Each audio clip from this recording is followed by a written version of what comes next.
Today, we wrap up our 2024 calendar year of AD podcast talking about your Sycamore Aviators with AD Andrew Ovington. Andrew, how are we doing today? Rocking and rolling. Exam week here at Sycamore, so kids are excited to be on break here soon, and yeah, everything's going well. Yeah, that sounds great. We're certainly into the winter season. Fall is definitely wrapped up, and we'll pick things up podcast wise January 6th when everybody's back, and we'll get things rolling through middle of February. But let's get the fans up to speed on the Aviators, where things stand at least right now, and through the end of the year. Let's start with boys basketball. I see a nice GMC win at Middletown last week, and let's talk boys basketball. Yeah, so starting to come along. Last week, road win on a Tuesday at Middletown. Anytime you can get a road win in the GMC is a good thing, and I think for our guys, it was just a good testament, good confidence builder as we keep heading into the season. And I even looked at the GMC Sports scores that night alone. There's 5 GMC games. 3 of them finished within 1 point, Wow. and the other 2 finished within 9. So, as always, the GMC will be a gauntlet this year. And then we played against Princeton on Friday at their place, down a couple guys, and fought pretty hard in that game. Had a pretty competitive game that night. Lost, but still pretty competitive because Princeton's one of the better teams in the league this year, among many others. So. Sounds good. And then it looks like another tough GMC week, hosting West on Tuesday, and then travel to Mason on Friday. So certainly another tough GMC week for the Aviators. Yeah, busy week. Home game against West on Tuesday, and then, like you said, playing against Mason, a big rivalry game as always on Friday, and that'll actually be a girl-boy doubleheader, which will be always exciting. So the girls will play right before the boys on that Friday night, and then actually Saturday as well. We're at Little Miami in a girl-boy doubleheader as well.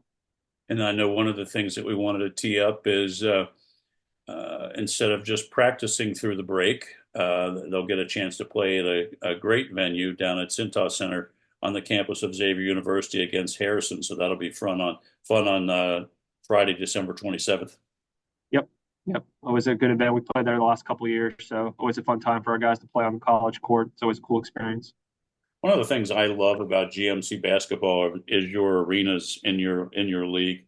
The gyms at the GMC are second to none. I mean, it is, I think, at Middletown, great gym. Princeton's got a great gym. It's just certainly a big feather in your cap with those great arenas. For sure. I was talking to somebody the other day at the Middletown game, and like you said, a lot of them are you consider gyms, but I feel like Middletown's truly feels like an arena just because you will go down into it. It's just something different about their gym. So Yeah, it's kudos it's to first Middletown and class. JD over there for having a great facility.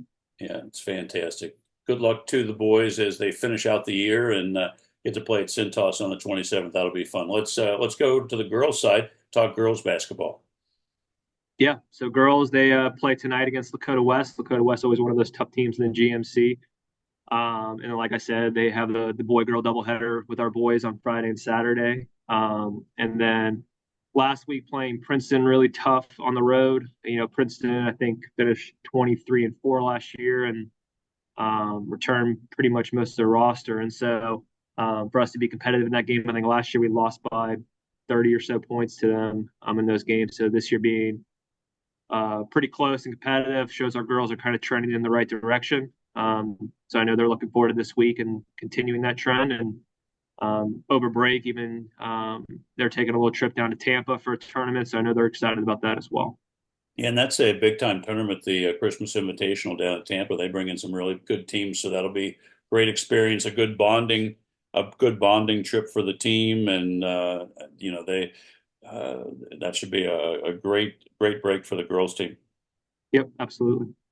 So good luck to them as they travel down to Tampa to wrap up the year. Let's go to the mat and let's talk. Let the fans know what's going on with wrestling.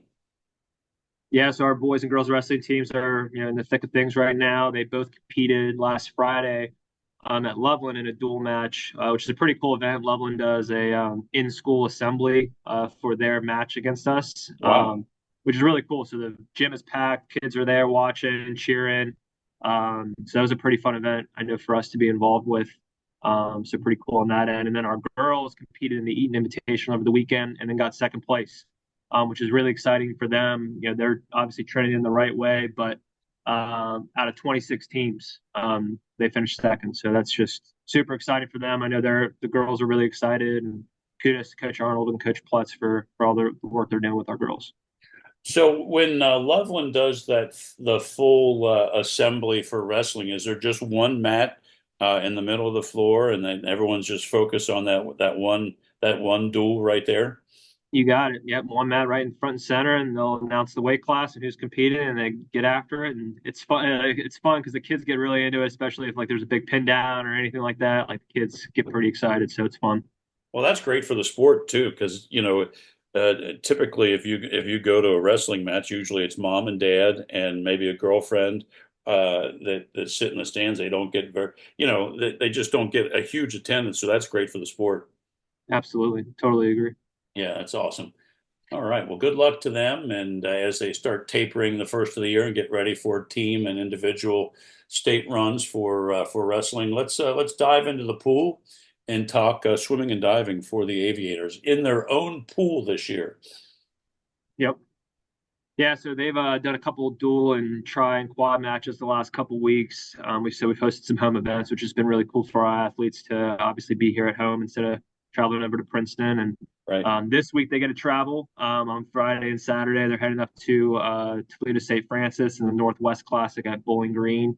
So once again, to your point earlier about the girls going to Tampa and that being a great team bonding experience. Similarly for our swim dive, anytime you kind of travel and you can spend those extra hours together with your teammates, it's a good team bonding event. So I know they're excited to head up there this weekend. That's nice. Back on the pool, from the administrative side of things, and the design, and you guys having to add the upkeep and support and all that, has everything gone well? And from the athletic administrative side of operating a pool now, how has that gone? And has the developers and everything, did they do a nice job with it?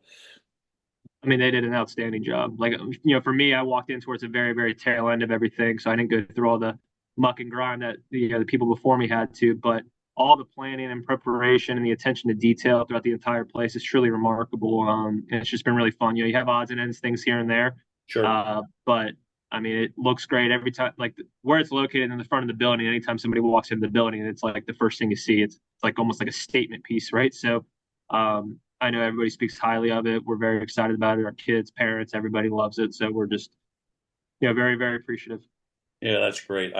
I've heard nothing but just beautiful things about the auditorium, and that's just fantastic. So congratulations on that, and good luck to swimming and diving through the rest of the 2024, and they start tapering in the new year. So let's go over and talk bowling, boys and girls bowling. Season's well underway, and let's talk about that. Yeah. So our bowling team, similarly, kind of getting off and rolling, no pun intended, for their events. They've had a tournament over the weekend with Big Blue Invitational, and then they kick off a home match here on Tuesday. They play Bethel Tate and some home action over at Crossgate Lane. So I'm excited to watch them compete over there as we keep heading into the bowling season. That sounds great. So let's see. So there's other sports, but nothing really going on to the first of the year with indoor track, with AQT, with competitive cheer. So we'll touch base on those sports when we get back on January 6th. Good luck to the sports teams that are traveling out of town during Christmas break. And Andrew, all the best. Merry Christmas, Happy New Year to you, your staff, the student athletes, and thanks for your time on this, and have a great week. Thank you, Rob. Same to you as well.